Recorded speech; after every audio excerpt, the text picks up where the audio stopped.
Good morning students.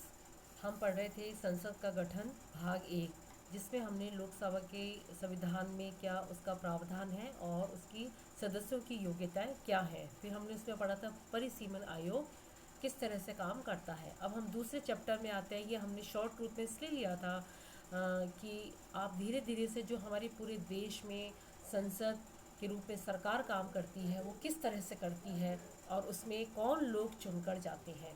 हम योग्यता के बारे में पढ़ रहे थे। अब हम आगे बढ़ें। योग्यता हमने ये पढ़ लिया था कि भारत का नागरिक को 25 साल से अधिक उसकी आयु हो इन और वह लास्ट में ये था कि वह किसी न्यायालय द्वारा दिवालिया ना ठहराया गया हो तथा पागल ना हो। अब हम आगे बढ़ें। इन योग्यताओं के अलावा अन्य योग्यता निर्धारित करने का अधिकार भी संविधान के द्वारा संसद को दिया गया है। इस अधिकार के अंतर्गत संसद ने 1951 में जन प्रतिनिधित्व अधिनियम पास कर संसद के सदस्यों के लिए निम्न योग्यताएं निश्चित की है। जैसे अनुसूचित जातियों से संबंधित सुरक्षित स्थानों के उम्मीदवारों के लिए ये आवश्यक है कि वे अनुसूचित जाति के सदस्य हों। इसी प्रकार जनजाति से संबंधित सुरक्षित स्थान के उम्मीदवारों के लिए आवश्यक है कि वे जनजाति के सदस्य हों। ये व्यक्ति पूरे भारतीय क्षेत्र में किसी भी स्थान से अनुसूचित जाति या जनजाति के सदस्य हो सकते हैं, लेकिन इनके लिए कोई बाउंडेशन या नियम नहीं है। दूसरी बात, अन्य किसी स्थान से उम्मीदवार के होने के लिए भारत में किसी भी संसदीय निर्वाचन क्षेत्र का निर्वाचक होना आवश्यक है,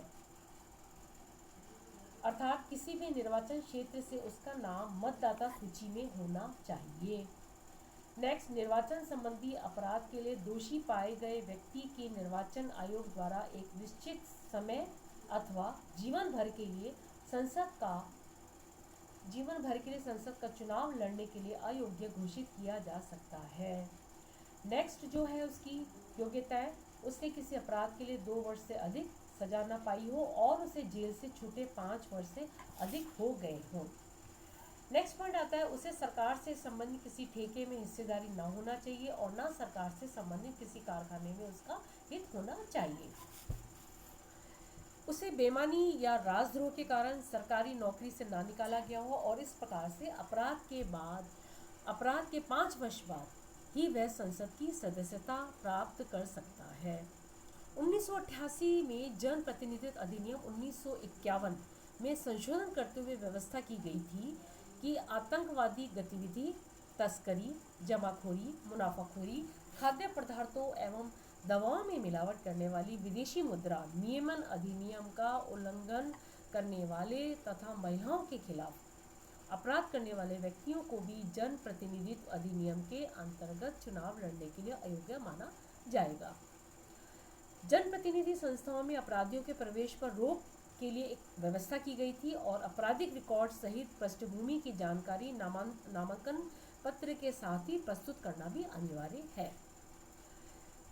31 मार्च 2003 को ये निर्देश जारी किया गया था कि राज्यसभा, लोकसभा और विधान परिषद का नामांकन भरते समय उम्मीदवारों को शपथ पत्र पर निम्न विषयों की पूरी जानकारी बिंदुवार देनी होगी।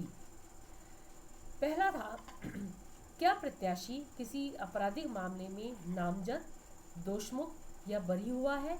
यदि हाँ, तो उस पर अर्थदंड लगाकर उसे कैद की सजा सुनाई गई। नंबर 2, नामांकन से 6 माह पहले तक के समय में क्या प्रत्याशी 2 वर्ष या इससे ज़्यादा कैद योग्य लंबित प्रकरण में आरोपित था जिसमें उस पर आरोप लगाए जा चुके हों और अदालत द्वारा संज्ञान लिया जा चुका हो? यदि हाँ, तो उसका विवरण देना बहुत आवश्यक है। तीसरा, प्रत्याशी यदि उसके पति या पत्नी उसके आश्रितों के नाम की चल अचल संपत्तियों का ब्यौरा दिया जाएगा। फिर है, प्रत्याशी की शैक्षणिक योग्यता क्या है? तो इस तरह से शपथ पत्र पर जो बिंदुवार है वो जानकारी देना उसके लिए कंपलसरी है। किसके लिए? प्रत्याशी जो लोकसभा के लिए खड़ा हो रहा है। नामांकन पत्र के साथ ही दी गई जानकारी में कोई अपूर्णता होने या दी गई जानकारी की असत्यता के आधार पर नामांकन पत्र रद्द नहीं किया जा सकता। लेकिन इस आधार पर निर्वाचित व्यक्ति के निर्वाचन को चुनौती दी जा सकेगी और शपथ पत्र में असत्यता का मुकदमा भी दायर किया जाएगा। ये तो थे उनके कुछ ऐसी विशेषाधिकार और शपथ पत्र जिसके बारे में मैंने आपको बताया था। नेक्स्ट बिंदु पे हम पढ़ेंगे कार्यकाल क्या है और संसद के सदस्यों के विशेषाधिकार क्या है। अभी कुछ जो दो चीज़ें हैं उसका वर्णन तो मैं कर देती हूँ कि कार्यकाल में लोकसभा का कार्यकाल 5 वर्ष का है और प्रधानमंत्री के परामर्श पर राष्ट्रपति के द्वारा लोकसभा को समय से पूर्व भी भंग किया जा सकता है। ऐसा अब तक कई बार किया जा सकता है, जिसमें महत्वपूर्ण 1970 और 77 और फरवरी 2004 में भी किया गया। और संकट काल की घोषणा लागू होने पर संसद कानून या विधि द्वारा लोकसभा के कार्यकाल में वृद्धि कर सकती है। संसद के सदस्यों के कुछ विशेषाधिकार हैं। संसद सदस्य अपना कर्तव्य उचित रूप से कर सकें, इसके लिए उन्हें कुछ विशेषाधिकार है। पहला तो संसद के नियमों एवं आदेशों का पालन करते हुए सदस्यों को संसद में भाषण की स्वतंत्रता प्राप्त है। दूसरा, सदस्यों को बंदी न किए जाने का अधिकार प्राप्त है और संसद का अधिवेशन प्रारंभ होने के 40 दिन पूर्व और पश्चात कोई सदस्य बंदी नहीं बनाया जा सकता, किंतु फौजदारी विषयों से संबंधित अपराधों के लिए उसे बंदी बनाया जा सकता है। सदस्य की गिरफ्तारी की सूचना तुरंत ही अध्यक्ष को दी जानी अनिवार्य है और किसी भी सदस्य को सदन के क्षेत्र में बिना अध्यक्ष की आज्ञा के गिरफ्तार नहीं किया जा सकता। संसद विधि के आधार पर संसद सदस्यों को अन्य अधिकार अनुमतियां प्रदान कर सकती है। संसद के सदस्यों के वेतन भत्ते और पेंशन, इसकी व्यवस्था अनुच्छेद 106 में की गई है और संसद के प्रत्येक सदन के सदस्य ऐसे वेतन भत्ते प्राप्त करने के हकदार होंगे जिन्हें संसद समय समय पर निर्धारित करे।